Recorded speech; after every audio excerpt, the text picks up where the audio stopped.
আসসালামু আলাইকুম এভরিওয়ান। আজ আমি তৈরি করতে যাচ্ছি আমিষ পটলের দোরমা।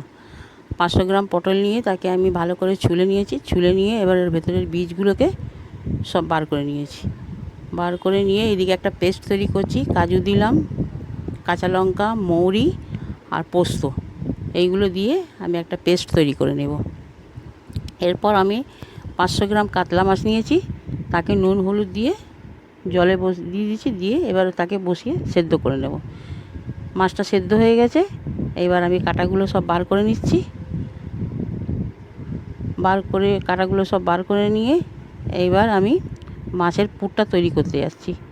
কড়া বসালাম, তাতে অল্প তেল দিয়ে একটা ছোট্ট পেঁয়াজ কুচি করে দিয়ে তাতে লঙ্কা গুঁড়ো, হলুদ গুঁড়ো, আদা রসুন দিয়ে পেস্টটা দিয়ে ভালো করে নেড়ে চেড়ে এবার আমি মাছগুলো ওতে দিয়ে দিলাম। দিয়ে মাছটা ভালো করে